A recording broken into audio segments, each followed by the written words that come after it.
Human reproduction. ठीक है, देखो इधर, हाँ ये याद रखना कि जो स्कॉटम होता है वो लोअर टेम्परेचर मेंटेन करने में मदद करता है ना, जो इंटरनल बॉडी टेम्परेचर से 2 to 2.5 डिग्री लोअर होना चाहिए। ठीक है, हर एक टेस्टिस में 250 कंपार्टमेंट होते हैं जिन्हें हम टेस्टिकुलर लोब्यूल्स कहते हैं, है ना। हर एक सेमिनिफेरस ट्यूब्यूल्स में 2 टाइप्स के सेल्स होते हैं, एक होता है मेल जर्म सेल, एक होता है सर्टोली सेल।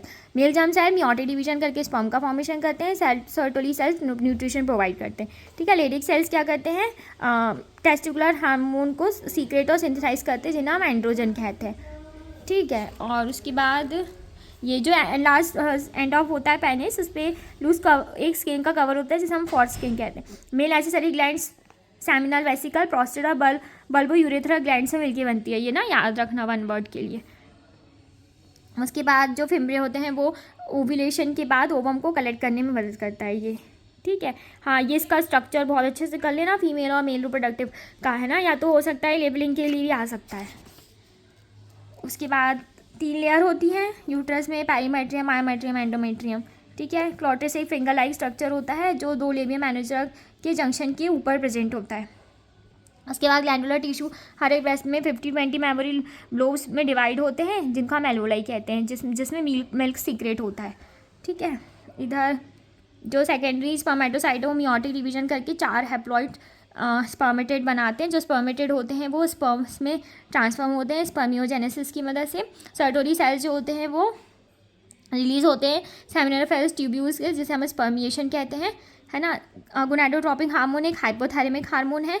उसके बाद इसमें 2 गोनाडोट्रोपिक सीक्रेट होते हैं, है ना, LH और FSH, ल्यूटेनाइजिंग हार्मोन और फॉलिकल स्टिमुलेटिंग हार्मोन। ये बहुत इंपॉर्टेंट है ना। LH जो होता है वो लेडिक सेल पे एक्ट करता है और एंड्रोजन का सिंथेसिस और सीक्रेशन करता है, और FSH सर्टोरी सेल्स को सीक्रेट एक्ट करता है, और जो प्रोसेस स्पर्मियोजेनेसिस के लिए ज़रूरी होती है ना, वो उसका सीक्रेशन करके देता है। स्ट्रक्चरल फॉर्म बहुत इंपॉर्टेंट है। ठीक है, फिर से बता दे रही हूँ, जो स्पर्मेटेड होते हैं वो स्पर्म्स में कन्वर्ट होते हैं स्पर्मियोजेनेसिस की वजह से। सर्टोरी सेल्स जो होते हैं वो रिलीज़ होते हैं सेमिनिफेरस ट्यूब्यूल्स से स्पर्मिएशन की प्रोसेस से। Hypothalamic GnRH gonadotropic releasing hormone एक हाइपोथैलेमिक हार्मोन है। 2 गोनाडोट्रोपिक हार्मोन सीक्रेट होते हैं, LH और FSH।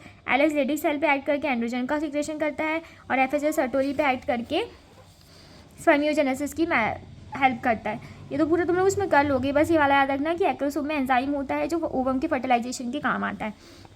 सेमिनल प्लाज्मा और स्पर्म मिलकर सीमेन बनाते हैं। जो प्रोसेस होता है मैच्योर फीमेल गैमेट्स के फॉर्मेशन का, उसका oogenesis कहते हैं। जो सेकेंडरी फॉलिकल जो टर्शरी फॉलिकल में कन्वर्ट होता है उसमें एक कैविटी फिल्ड होती है जिसको मेंट्रम कहते हैं। मेंस्ट्रुअल साइकिल की स्टार्टिंग को मेनार्क कहते हैं। एक नॉर्मल मेंस्ट्रुअल साइकिल 28-29 डेज़ की होती है।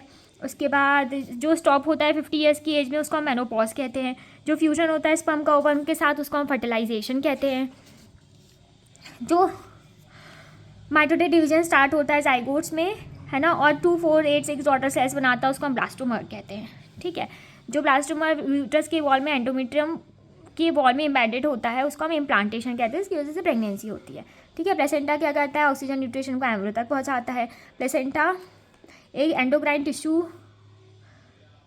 के पर एक्ट करता है और HCG, HPL, एस्ट्रोजन, प्रोजेस्टेरोन इन हार्मोन को सीक्रेट करता है।